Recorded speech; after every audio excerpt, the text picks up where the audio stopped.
간단하게 UML에 대해서 간단히 살펴보겠습니다. UML은 뭐 여러분들이 다른 수업에서 들을 수 있고 이미 좀 알고 있을 수 있습니다. 그래서 우리가 객체 지향으로 프로그램을 설계를 하고 그 설계 결과를 또는 설계하는 과정에서 우리 프로그램이 어떤 클래스들로 구성됐는지 나타나기 위해서 클래스들 간의 관계를 도표, 그림 형태로 나타낼 수 있습니다. 근데 옛날에는 이 그림 형태로 나타낼 때 여러 가지 방법들이 있었어요. 학자마다 여러 가지 형태로 제안했었는데 지금은 뭐 UML이라고 하는 뭐 이게 국제 표준은 아니지만 표준처럼 사용하는 표기법이 있습니다. 그리고 UML과 관련해서 뭐 Unified 프로그램 프로세스라고 해가지고 또 객체 지향 설계하는 방법론까지 있긴 있는데 거기에 대해서 그거는 우리가 논하지 않고 UML에서 사용하는 그 그림을 그리는 방법 거기에 대해서만 간략하게 살펴보겠습니다. 여러분들이 뭐 졸업 작품을 할 때에도 보고서에 내 소프트웨어 설계서를 거기다가 이제 서술해야 되는 경우가 있을 텐데 그럴 경우에 객체 지향으로 모델링 했을 경우에는 오늘 배우는 이런 UML 다이어그램 이용해서 그리시면 되겠고 회사에서도 실무에서도 이런 것들 이용해서 문서화 작업을 하고 있습니다. 그래서 여러분들이 익혀두면 좋을 것 같습니다. 그래서 클래스는 이런 직사각형으로 나타내 가지고 여기에 이름, 멤버 변수, 그리고 메소드 이렇게 나타나게 됩니다. 앞에 이런 기호들 샵, 마이너스, 플러스를 이용해서 접근 제어를 나타내기도 합니다. 마이너스, 플러스.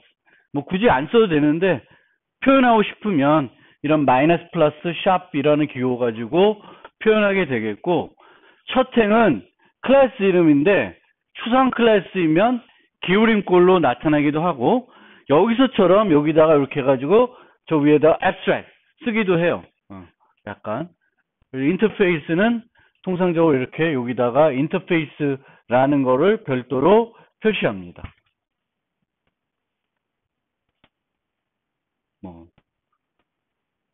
여기도 이런 그 멤버 변수와 메소드들도 좀 더 자세히 나타낼 수도 있고 간략화해서 나타낼 수도 있고요. 또 클래스와의 관계를 나타낼 때는 얘네들을 생략하고 클래스 간의 관계만 그릴 수도 있어요. 매번 모든 클래스 관계도를 그릴 때마다 여기에 뭐 멤버가 5개, 메소드가 10개 있으면 10개를 다 쓰지는 않습니다. 필요할 때 또 강조해야 되는 것들을 표시하게 됩니다. 그리고 클래스 간의 관계. 그래서 객체 제한 복습할 때 설명을 드렸듯이 객체들 간의 관계가 있고 클래스 간의 관계가 있고 객체들 간의 관계는 동적인 관계이고 클래스의 관계는 정적인 관계인데 크게 객체들 간의 관계는 사용 관계와 포함 관계 이렇게 구분이 되겠고 포함은 요 세 가지로 또 나눠집니다. 사용은 논리적인 개념으로 생각하시면 되겠고 포함은 논리적인 개념보다는 물리적인 개념 언어상에 나타나는 그 멤버 변수 유지하나 안 하냐 그걸로 생각하시면 되겠습니다. 그래서 보통 사용하는 관계 멤버 변수 유지하지 않았을 경우에는 이렇게 선으로 표시합니다. 선으로 표시하겠고 이런 선들에는 여기에 이제 연결 관련된 이름들을 표시하게 됩니다. 그래서 사람은 잡지의 구독자가 되겠고 얘는 구독된 잡지들 뭐 이런 식으로 영어를 한글로 표시하게 되겠고 여기에다가는 다수 여부를 쓰입니다. 그래서 사람은 잡지를 0개에서 여러 개를 구독할 수 있다. 0에서 땡땡 별표 이런 식으로 해서 개수를 할 수 있습니다. 여기에 표시되어 있고 얘는 얘죠. 그러니까 얘에 대한 관계는 여기다 쓰고 얘와 얘의 관계는 여기다 쓰는 형태가 되겠고요. 그리고 다른 한쪽은 접근이 가지 않음을 나타내기 위해서 화살표를 쓰기도 합니다. 화살표. 그래서 여기서는 얘를 자기가 구독된 잡지들을 검색할 수 있는데 이쪽에서는 구독자들을 검색 못하는 형태로 되기 위해서 이렇게 표시하기도 합니다. 이건 뭐 그거는 응용에 따라 다르겠죠. 그렇게 해서 요 화살표는 요쪽으로 검색이 가능하다. 뭐 양쪽으로 검색 가능할 수도 있고, 그래서 화살표를 강조하기 위해서 쓰기도 합니다. 그 다음에 집합하고 복합은 이런 식으로 여기에 다이아몬드 표시를 합니다. 다이아몬드 표시를 하는데 빈 다이아몬드면은 집합 개념이고요. 여기가 진한 색으로 되어 있으면은 복합 개념입니다. 그래서 집합과 복합은 지난번에 설명드렸듯이 홀 파트 관계, 부분 전체 관계인데 집합은 전체가 삭제됐을 때 부분도 함께 삭제돼야 되는 경우를 복합이라 그러고, 부분은 삭제될 필요가 없을 때에는 집합이라고 되어 있습니다. 그래서 이렇게 회사와 회사에 고용된 직원들, 그래서 회사가 망한다고 해서 이 직원들이 없어지는 건 아니고 이 직원들은 또 다른 회사에 취업을 할 수 있겠죠. 그런 의미에서 이렇게 표시하고 있습니다. 그러니까 이런 것들도 다 내가 그 모델링하는 응용에 따라서 달라질 수 있는 거죠. 그래서 내가 어떻게 모델링하는 거를 그림으로 나타내게 됩니다. 그리고 클래스와의 관계는 크게 상속, 구체화 이런 관계가 있는데, 상속은 진한 선으로 표시하고요. 그리고 구체화는 인터페이스를 서브 클래스가 쓸 경우에는 실선으로 이렇게 표시합니다. 그리고 이 UML을 표기법을 적용하는 그 클래스 관계도를 그릴 때에도 세 가지 측면에서 우리가 그림을 그려볼 수 있어요. 그래서 개념적인 측면은 실세계 또는 도메인, 내가 이제 지금 모델링할 실세계는 어떤 형태인지를 모델링하게 그릴 수 있습니다. 그래서 어떤 주사위 게임이 있는데 주사위를 두 개 쓰는 형태로 되어 있는 거예요. 그 다음에 명세적인 측면은 요 위에 그림은 프로그래밍 언어하고는 전혀 무관하게 그리는 거예요. 실세계에서 내가 모델링 하려는 뭐 게임, 뭐 브루마블을 모델링 하겠다. 그러면은 그 브루마블에는 주사위를 두 개 써야 되니까 이렇게 모델링 할 수가 있겠죠. 그래서 특정 프로그램을 언어를 고려하지 않고 뭐 이렇게 하는 거는 이렇게 언어를 고려하진 않고, 그래도 소프트웨어 설계적인 측면에서 이런 식으로 메소드들을, 기본적인 메소드들과 어떤 값들을 보여주는 형태로 구현할 수 있고, 실제적으로는 여기서는 특정 언어, 이것들이 내부적으로 자바로 표현됐을 때 어떤 타입이나 리턴한 타입들이 달라질 수 있죠. 그래서 그렇게 세 가지 수준에서 우리가 그림을 그릴 수도 있습니다. 보통 최종적으로는 설계적인 측면에서는 요 언어를 고려해서 그리기도 하겠죠. 그래서 우리가 그 클래스 관계도를 그릴 때 어떤 측면에서 내가 그리는지도 생각하고 그릴 필요가 있겠습니다.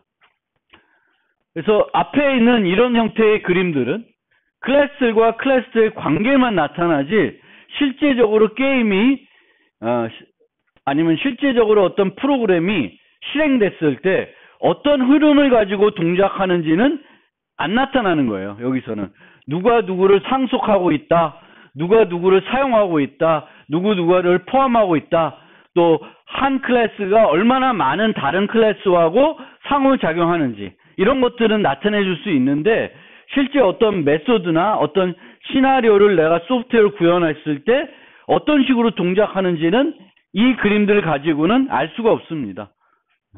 그래서 이 클래스 관계도는 주로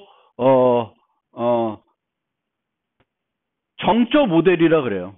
정적 모델이라 그러고, 실제 프로그램이 진행됐을 때 객체들이 어떻게 상호작용해서 어떤 특정한 일들을 하는지를 나타내기 위해서 이제 많이 쓰는 게 시퀀스 다이어그램, 순차 다이어그램이라고 합니다. 그래서 요거까지 또 설명드리려고 합니다.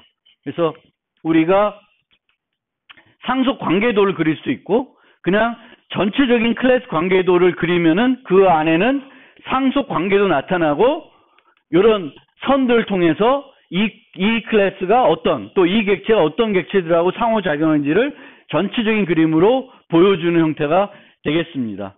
그 다음에 이걸 바탕으로 우리가 각각의 보통 우리가 시나리오 분석 뭐 이런 개념이 있어요. 케이스 분석 뭐 이런 식으로도 하는데, 그러면 뭐 어떤 응용에서는 뭐 인쇄하는 시나리오가 있고 뭐 등록하는 시나리오 뭐 등등이 있으면 요 각각에 대해서 이제 시나리오가 있고, 이 시나리오는 순차 다이어그램으로 그릴 수 있고, 이 순차 다이어그램을 그려진 거는 우리가 그걸 가지고 코드로 옮기는 게 수월해지게 되는 거죠. 그래서 이런 식으로 이루어지게 됩니다. 그래서 시간 흐름에 따라 객체들 간의 상호작용 순서를 보여주게 됩니다. 그래서 이 순차 다이어그램은 여기에 이제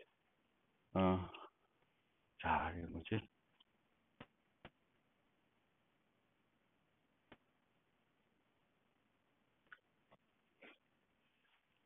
이게 뭔가가 빠졌는데, 요 시나리오는 어떤 시스템에 과목을 추가하는, 학교 시스템에서 새로운 과목이 신설돼서 과목을 추가하는 시나리오다라고 보시면 되겠고요. 그러면 이 시나리오에 상호작용하는 객체가 있을 수 있고, 외부 어떤 엔티티가 있을 수 있습니다. 그래서 요거는 이렇게 그려진 거는 외부 엔티티가 되겠어요. 사용자, 실제 이 소프트웨어 쓰는 사용자. 그리고 이제 레지스트레이션 매니저는 객체가 되겠죠. 객체. 그래서 여기 보통 표기법이 객체 이름 타입 이렇게 되는데, 이름은 변수가 되니까 별로 중요하지 않아요. 그래서 요 레지스트레이션 매니저라는 타입이 객체가, 타입의 객체가 요걸 처리한다. 그러면 이제 사용자가 뭐 과목 등록하는 어떤 직원이 등록을 하기 위해서는 어떤 인터페이스 쓸 거고, 그 인터페이스 통해서 과목을 등록하면은 요 매니저에 뭘 불러요? add course라는 걸 부른다는 거예요. 그러면 이 add course라는 요 선이 이렇게 가면 요 호출한다는 거예요. 메소드를 호출한다. 이 객체의 메소드를 호출하고 어디까지? 여기까지 되돌아오는 거예요. 그럼 여기는 함수가 종료된다라고 생각하시면 돼요. 이렇게 가서 이렇게. 그래서 UML이라는 과목을 추가하게 되면 여기서는 이 과정에서 뭘 하면은 크리에이트 해가지고 UML 코스라는데 UML이라는 이름의 객체를 과목을 생성한다. 물론 생성해서 얘를 뭐 DB에 저장하든 하겠죠. 그래서 이런 식으로 우리가 어떤 요 기능에서 뭐 등록이라는 과목 등록이라는 과정에서는 사용자 인터페이스랑 레지스트레이션 매니저라는 객체랑 또 코스라는 타입의 객체가 상호작용한다. 이렇게 보시면 되겠습니다. 그래서 그거를 그림으로 이렇게 나타낼 수가 있습니다. 요게 순차 다이어그램. 순차 다이어그램도 대단히 복잡하게 그릴 수도 있어요. 그러면 delete course, 과목을 삭제해라. 그럼 걔를 역시 외부에서 어떤 직원이 뭐 그런 걸 하게 되면 레지스트 매니저라고 하는 객체가 요 함수 안에서 또 find course라고 하는 함수를 또 부르는 거예요. 여기서 또 다른 함수. 그래서 거기서 찾았으면은 destroy 하게 되면 이런 식으로 해서 요 객체가 삭제된다. 뭐 이런 식으로 표시를 하게 됩니다.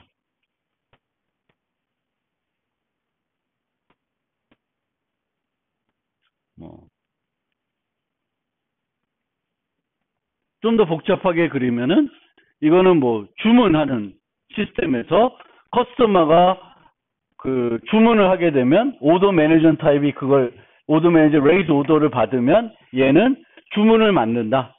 이 객체죠. 그 다음에 여기서부터 처음 보는 건데 요 객체의 상태를 얘기해요. 처음에는 unpaid 상태인데 어느 순간에 얘가 억셉 페이먼트라고 하는 페이먼트가 오더 매니저 들어오면은 페이 상태로 바꾼다 얘를. 그리고 이 오더 매니저 어느 순간 딜리버, 그래서 딜리버 매니저한테 주면 딜리버가 완성되면 딜리버 되겠고, 여기서 여기까지 끝나는 데는 28일 내로 이루어져야 된다. 뭐 이런 식으로. 그러니까 여러분들이 순차 다이어그램이라는 그리는 방법들을 좀 배워서 그려볼 수 있습니다. 그런데 이런 거를 실제 요 순차 다이어그램을 토대로 정확하게 요 순차 다이어그램에 맞게끔, UM에 맞게끔 그리는 게 그렇게 중요한 건 아니고, 제가 말씀드리고 싶은 거는 우리는 보통 설계를 하면은 그냥 아까 말했던 클래스 관계도, 이런 관계도 뭐 이렇게 연결돼 있다 이런 것만 그려놓고 땡인데, 실제 프로그램을 짜려면 이 순차 다이어그램 같은 동적 모델이라는 게 필요한 거죠.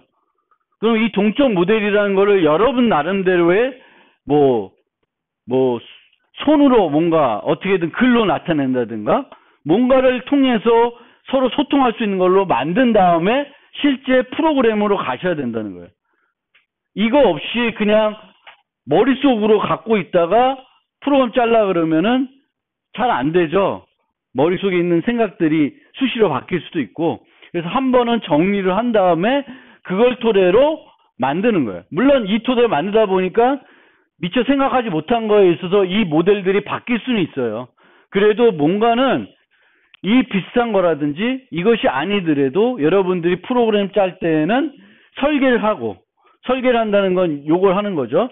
그 다음에는 각 시나리오별로 어떻게 구현할 건지, 요 시나리오에서는 누가 상호작용할 건지를 고민해서 뭔가의 어떤 나름대로의 방법, 순차 다이어그램일 수도 있고 그게 아닐 수 있겠지만 나름대로 동적 모델이라는 걸 이용해 가지고 표현한 다음에 그 표현된 걸 갖고 프로그램을 짜는 게 바람직하다라는 거예요. 그래서 우리도 보통 보고서 같은 데 보면 여러분들이 보고서에 소프트 설계한 보고서들 보면 이런 다이어그램들은 잘 나타나는데 동적 모델을 나타내는 어떤 내용들은 보통 보고서에 거의 없는 경우가 많은 것 같아요.